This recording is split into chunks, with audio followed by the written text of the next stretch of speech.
Hello, everyone. I'm so happy to be here and be able to participate in this Seed Summit. Thank you for the opportunity to discuss with you the Slow Food Seed Mapping Project. Mapping requires many important choices and decisions regarding the global challenges of food security, climate change, biodiversity loss, mass immigration, and epidemics. There are the communal decisions. They cannot be individualized because they are intervened with common local issues of social instability, ecological deficit, and lack of leadership, entrepreneurship, and equity in making decisions. It's why the project about seeds, seed mapping particularly, should be driven by the community to benefit and support the network of seed savers. Let me introduce myself. I'm coming to you from the traditional land of Akimelotum and Pipash ancestors, where Arizona State University is located. A little bit about myself. I'm a PhD candidate in the Comparative Culture and Language program at the School of International Letters and Cultures. My research focuses on non-Western knowledge systems and investigates connections between place-based diets, biosemiotics, and community resilience. Under the leadership of Professor Bates, I'm involved in the collaborations on digital archiving with the Coushatta tribe of Louisiana and the Nova Choctaw tribal band in Alabama. I also have been working with Professor Vitullo, who is the co-director of the Humanities Lab, on the research in the history and culture of the Mediterranean lifestyle, particularly in the southern Italy, and place-based strategies that permit to maintain the regional indigenous traditions. I advocate for employing technology to close the digital divide and for actively implementing the indigenous research methods and community-based participatory approaches in academia. In this presentation, I want to inform you about different types of maps for further discussion about the need for co-production of knowledge in the form of community seed mapping. I will give a brief overview of seed libraries map that exist on internet and analyze the pros and cons. I will share a map of the local Italian farmers initiative and discuss its benefits for the community. I will also introduce the Chill Contra Map project by ASU students as an example of applying indigenous research methods for decolonizing mapping processes and using storytelling for preserving and passing to generations local values and culturally enhanced principles on sustainability through historical time. The role of seeds in the foodways is very important in terms of meaningful impact on the environment and health globally and locally. The history of seeds is older than history of human species. Since the appearance of agriculture 12,000 years ago, people stored seeds to secure future crop harvests by collecting and transferring knowledge related to seeds to avoid famines. Every seed includes all aspects of life. We can also look at seeds as reservoirs of knowledge. Every seed has a story about extinction or preservation of heritage or biopiracy and rejuvenation. What all seed stories have in common is they exemplify the journeys of the greatest travelers of all through free seed exchange. These stories pose questions about space and time relations in seed narratives overlooked in the discourse about subsistence systems. I want to start with common examples of seed mapping projects that you can quickly Google. The first example is from here, Arizona, United States. The Maricopa County Seed Library School and Community Garden Map. This map is supported by the Maricopa County Master Gardener Program. at the University of Arizona that, quote, includes services such as garden consultations, plant diagnosis, and garden-related education for garden leaders and members, among other educational services, quote. This map shows locations and contact information and visualizes the footprint of seed-saving communities in the state. However, this information is often outdated and not always accurate. Community members can participate by submitting forms to a new location or request changes to correct information. The map lacks description of the seed library's profiles and doesn't demonstrate the connection to the land, local traditions, and traditional ecological knowledge. The seedlibrarian.com map uses a similar approach on the global scale. This site is great to browse any seed library in the world to find out more about seed lending near your place and around the globe. However, the information is incomplete and sometimes outdated. Georeferencing is detached from the cultural values or relations between locations and this network. The map carries consumer-oriented rather than community-building appeal. It relies on emails from the seed library members to update. I was not able to find the contact information about the website administrators to ask about the purpose of this map, its structure, and organization, the community it serves. These two examples are accessible maps that provide a quantitative representation of seed libraries, but fail to convey seed narratives that empower communities of seed savers in a meaningful way. The next examples hopefully will help you imagine the mapping processes that benefit seed savers networks. Thus, the Lucana Agency for Development and Innovative in Agriculture, ALSIA, produced and maintains a map of Basilicata Agrobiodiversity Network that aims at preserving the genetic resources of local food and agricultural interests from the risk of extinction or genetic erosion through the conservation, as well as encouraging the reintroduction into cultivation or other forms of enhancement. By georeferencing numerous species of agricultural and food interest in the horticultural, fruit, and cereal sector present in the area, the developed maps permit to evaluate the genetic erosion in the region that is incredibly diverse. More than 40 sites, therefore custodian farmers, are registered in the list of conservation sites who contribute to the protection of a territory with a high natural value, such as the Basilicata region.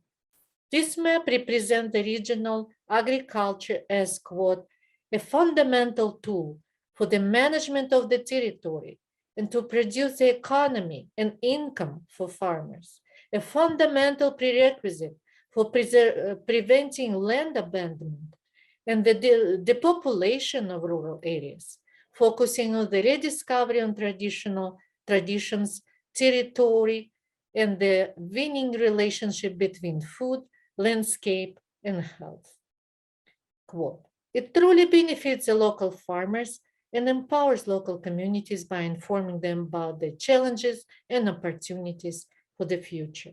The ALSIA map of the Basilicata Agrobiodiversity Network highlights the success of alternative grassroots models that offset the dominance of agro-industries in the region and in the global marketing.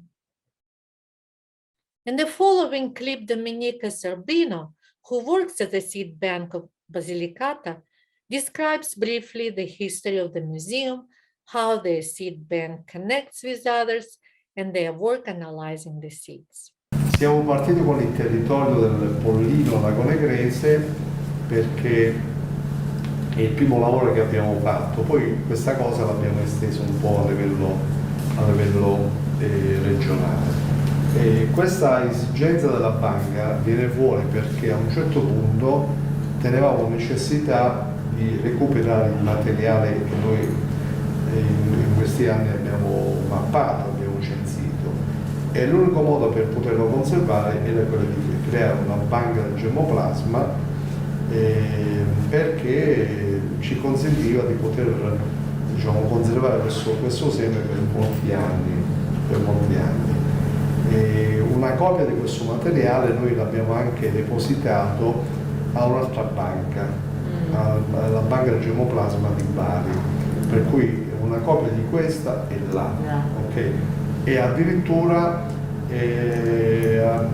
del materiale è stato trasferito anche dove è la banca là, in Norvegia. In Norvegia, e un po' di materiale è stato portato anche in Norvegia. Quindi insomma, allora il lavoro, così molto brevemente, arriva il materiale, ok? Concentra ci porta il seme di mais. Allora la prima cosa che noi facciamo è vediamo la disponibilità del materiale, se è poco o è molto, perché a quel punto decidiamo se... In the following clip, the farmer and cheesemaker Maria Stellata describes the varieties that grow on her farm. She also describes how, with the help of Alcia, they are restoring the heritage cherry variety. Noi come azienda siamo un'azienda multifunzionale, sì. Quindi diciamo che il prodotto predominante è l'allevamento, con questo prodotto finale il formaggio. Questo formaggio al latte crudo con queste stagionature nelle grotte, con una fermentazione naturale e con l'importanza di queste muffe che si vanno a creare sul formaggio. Poi abbiamo degli oliveti antichissimi, abbiamo una varietà che è presente solo qui nel parco, che è l'oliva farasana, abbiamo un'altra varietà che si chiama l'oliva dolce di Chiaromonte, ma sono tutte varietà che noi abbiamo rispettato perché le abbiamo trovate e le abbiamo rispettate come territorio. Abbiamo anche dei piccoli frutteti, tipo abbiamo delle varietà antiche di fico, abbiamo delle pere, la pera signora, e abbiamo anche la pera coscia. E poi tramite un progetto Alcia, siccome avevamo trovato un piccolo ciliegeto selvatico, abbiamo fatto degli innessi con delle vecchie varietà di ciliegi del territorio e il prossimo anno faremo un trapianto di questo ciliegeto per raccogliere poi le varie varietà che abbiamo innestato del ciliegio. Maria Stellata involved in the project with Alcia. As a result of the collaboration, they found this antique variety of wild cherries, and they have begun grafting these antique varieties. And next year, they will transplant this cherry and collect the fruits in this grafted variety. In this clip, Maria explained that she discovered this variety growing her land and wanted to respect and preserve them. Some of these varieties include figs, 2 types of pears, pear signora, pear crochet, and cherries. One more example of the community empowerment through georeferencing is a map of Chilchil acorn trees, the food source that is significant for Apache peoples and Apache clans.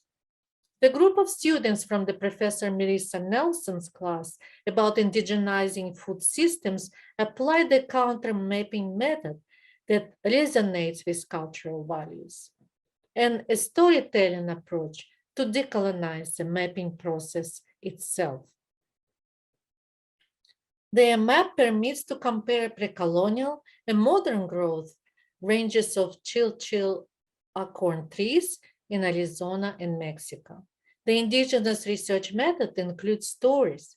Tuila Cazador, San Carlos Apache, tells about 5 acorns. Each of these acorns have meaning, which are language, song, ceremonies, traditional foodways, and our prayers. The counter map represents the relationships between the Chilchil acorn trees and Apache peoples as the stewards of ecosystems and foodways of these lands. The affinity between use of mapping in the last 2 examples demonstrate the importance of the connection of the place and to the traditional indigenous knowledge and the traditional local knowledge for community resilience. The difference between seed library maps and maps of Italian farmers and Apache acorns indicates a gap in the representation of alternative knowledge systems. There is a need for protecting the heritage seeds and preserving the community's intelligence. Community mapping of the diverse seed and knowledge networks and relational foodways will contribute to the efforts of co-creating a more sustainable future of the food sovereignty and peasant agroecology in transitioning to post-fossil capitalism. The emerging seed library movement in the United States attempts to close this gap between traditional ecological, traditional local, and scientific knowledge systems by integrating material and cultural aspects of seeds. The historical events of the grassroots movement of seed exchange in the United States range from a complete shutdown to triumphs of a dependence on commercial seed suppliers. The seed libraries movement recognized tangible and intangible qualities of seed and serve as an engine that reconnects seed governance to embodied knowledge of traditional practices. The other side of the representation tied to the politics of the commons reveals the problem of an integration into public policies and seed legislation, both on the local, regional, national, and international level.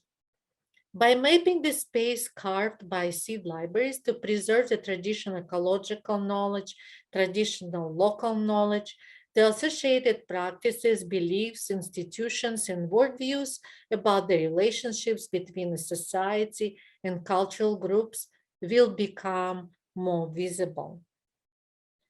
I have introduced you to different mapping practices with hope to initiate the seed mapping project for the slow food seed saving community.